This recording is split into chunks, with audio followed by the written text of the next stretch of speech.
up, everybody? Rob here. We're at Vintage Iron today, checking out their shop.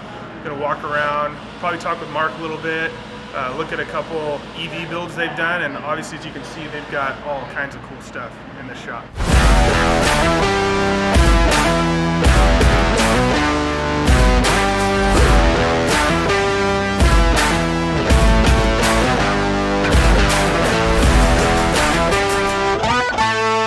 What's up, guys? I'm here with Mark and Logan from Vintage Iron, and we're going to talk about this 72 El Camino, and we got another project we're going to go. I think they're going to show it to me.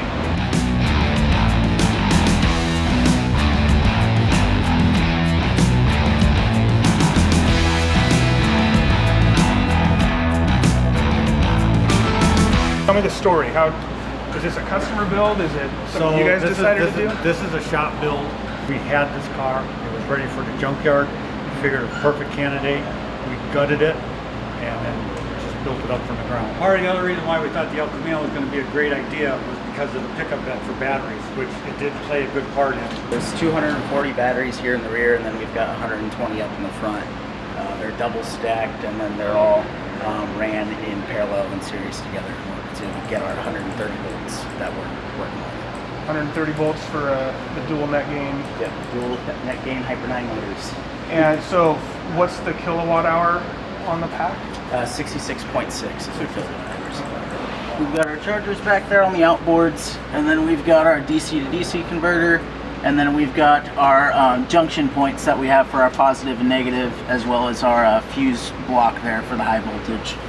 Awesome. All in the back there. Just kind of a convenient place to put really everything. Just using what we can. Yeah. Kind of peek in the interior a little bit. We've just kind of got the factory seats in here, as well as the panels and everything. The dash is a factory dash as well, but we've got our dilithium display here that we had to make a bracket for, as well as the AC controller. We had to kind of integrate all that. It's still kind of a work in progress. We got to finish off like the floorboards and all that, kind of making a console and whatnot. Still need a radio, but it's very much all here, and most of it is original inside the interior. And so we'll look in the engine bay then. We've got our kind of barbecue looking covers, like we like to call it, just because it looks kind of like a barbecue, but we really wanted to show kind of that familiarity look of what you got going down under here. So when you pop up the hood, it looks like a V8, but it's obviously not. But we've got our custom lights and everything too, to kind of give it that little bit of a flare. But we still have our Hyper 9 motors all down in here. We can see the very front of this one, and then the controllers and stuff, and the contactors are all underneath the cover as well. Well, cool. Well, it looks like you guys got this thing ready. We could get it up on the lift, look underneath it. Oh, one more thing I'd actually like to point out really quick. Mark, go ahead and turn the lights back off and pick them back on.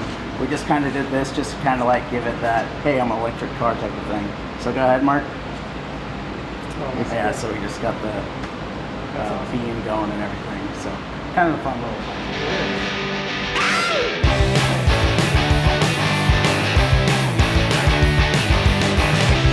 So yeah, we can see our dual Hyper 9s now.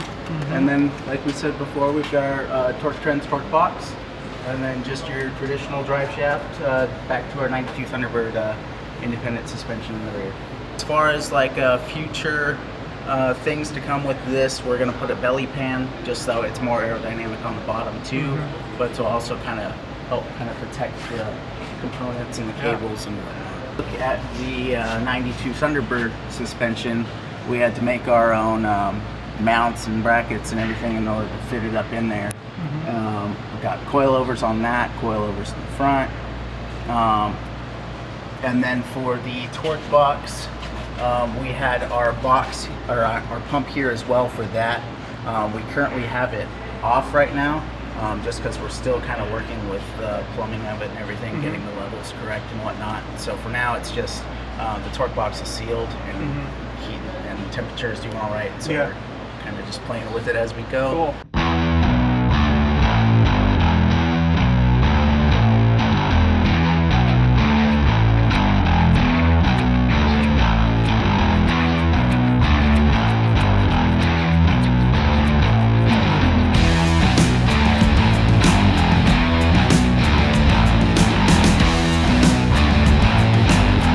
Okay, so 47 Ford cabover, correct? Correct.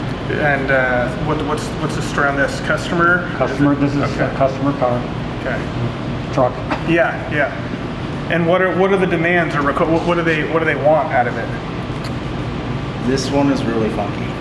So he wanted to be able to see the motors, not being underneath the car or anything. So we've got our flatbed here.